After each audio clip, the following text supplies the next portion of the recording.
Morning, नमस्कार। बात करते हैं जीबी सिंड्रोम की। महाराष्ट्र से निकल के और भी बहुत सारी स्टेट्स इन्वॉल्व हो गई हैं। महाराष्ट्र में डेथ का आंकड़ा 17 के आसपास, पुणे में जिसमें से सिर्फ पुणे में 9 डेथ हो चुकी हैं। आंध्र प्रदेश भी इन्वॉल्व हो गया। आंध्र प्रदेश में 2 डेथ अभी पिछले कुछ दिनों में नोटिस हुई हैं।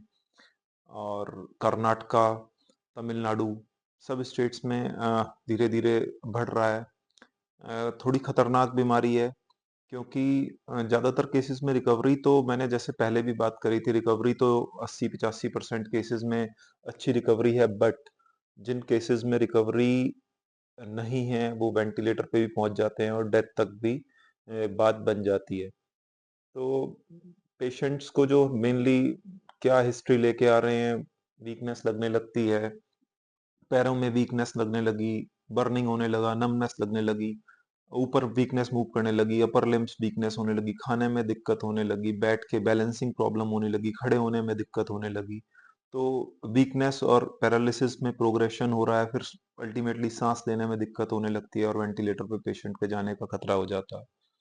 तो कुछ एक प्रीसीडिंग इन्फेक्शन, लगभग 10-15 दिन पहले एक इन्फेक्शन, कोई बैक्टीरियल, वायरल, जिसके कारण जो हिस्ट्री देते हैं पेशेंट्स, और उसके बाद ये सारी सीक्वेंस शुरू हो जाती है वीकनेस की। तो मेन बात ये है कि पहले से ही सिम्टम्स को पकड़ना ज़्यादा ज़रूरी है। अगर किसी को फीवर आ रहा है, ऐसा कोई बैक्टीरियल, पेट खराब हो रहा है, जैसे जीबी सिंड्रोम में ज़्यादातर कैम्पाइलोबैक्टर का, बैक्टीरिया का इन्फेक्शन, पेट खराब, डायरिया की हिस्ट्री आ रही है कि 2 हफ्ते पहले डायरिया की हिस्ट्री होती है। लेकिन कोई भी वायरल या बैक्टीरियल इन्फेक्शन जिसके कारण बॉडी की इम्यूनिटी इवोक होती है और वो बॉडी अपनी ऑर्गन्स के अगेंस्ट या अपने इस डिजीज में अपने नर्व सेल्स के अगेंस्ट काम करने लग जाती है और अपना ही बॉडी की नर्व्स को न्यूरोलॉजिकल डैमेज कॉज करने लग जाती है। तो इन्फेक्शन हुआ, उसने इम्यूनिटी को प्रोवोक किया, अपनी बॉडी में ही डैमेज होना शुरू हो गया, तो ऑटो इम्यून डिजीज है बेसिकली।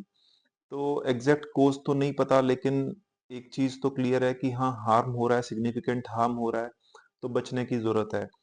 तो कुछ लोग ये है कि फिर से भाई क्या हो गया, कोविड की वैक्सीन लगी है इस कारण से हो रहा है। कोविड की वैक्सीन को दोष देने की बजाय बात कर लें कि अपनी इम्यूनिटी पे ध्यान दे दें। कोविड 19 जब आया था, उस समय में लोगों ने अपने लाइफस्टाइल चेंज किए, उल्टा सीधा खाना शुरू कर दिया, घर में होम डिलीवरीज होने लगी फूड की। तो अपनी इम्यूनिटी पे ध्यान दें। कोविड ने, हाँ, ये हो सकता है कि कोविड ने कहीं ना कहीं सब लोगों की थोड़ी इम्यूनिटी तो इफेक्ट करी है, इम्यूनिटी तो वीक करी है, लेकिन अपनी इम्यूनिटी पे ध्यान दिया जा सकता है। तो इम्यूनिटी पे ध्यान देना जरूरी है अगर बचना है तो, क्योंकि ट्रीटमेंट बहुत महंगा है। अगर ये प्रॉब्लम हो रही है तो जो इंजेक्शंस लग रहे हैं, इम्यूनोग्लोबुलिन्स के इंजेक्शंस हैं, वो कम से कम 15-20 हजार रुपए का एक इंजेक्शन है। और किसी किसी पेशेंट को 8 इंजेक्शन की जरूरत, किसी को 10 इंजेक्शन की जरूरत, किसी को 12 इंजेक्शन की जरूरत। तो कॉस्ट ऑफ ट्रीटमेंट बहुत महंगा है, पहली चीज। दूसरी चीज, जिन पेशेंट में दिक्कत बढ़ रही है उसमें रिकवरी में बहुत टाइम लग जाता है।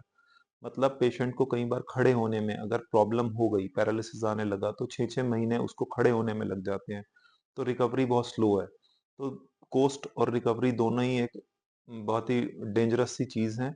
दूसरी चीज ये कि मोर्टेलिटी भी हो रही है, हॉस्पिटलाइज भी पेशेंट को रहना पड़ रहा है, तो ध्यान रखना जरूरी है। तो ऑप्शंस यही हैं कि एक तो इन्फेक्शन से बचें, इन्फेक्शन, पेट खराब, गला खराब होने से बचना है।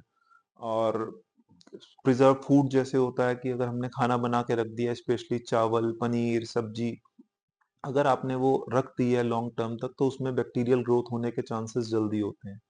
तो इन्फेक्शन होने के चांस हो जाते हैं, पेट खराब होने का, गला खराब होने का।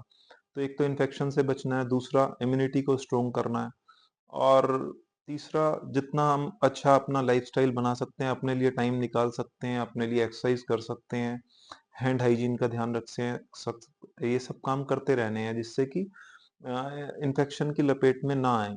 अगर इन्फेक्शन ना हो और इम्यूनिटी, ऑटो इम्यून स्टेटस, अगर हमारा ऑटो इम्यून इम्यूनिटी इवोक ना हो, तो शायद डिजीज से बच जाएं। तो बचना ही सबसे अच्छी चीज है। तो इसी के साथ अपना ध्यान रखिएगा। बाय बाय, टेक केयर, अपनी इम्यूनिटी पे ध्यान दीजिए। फिर से मिलेंगे, बाय।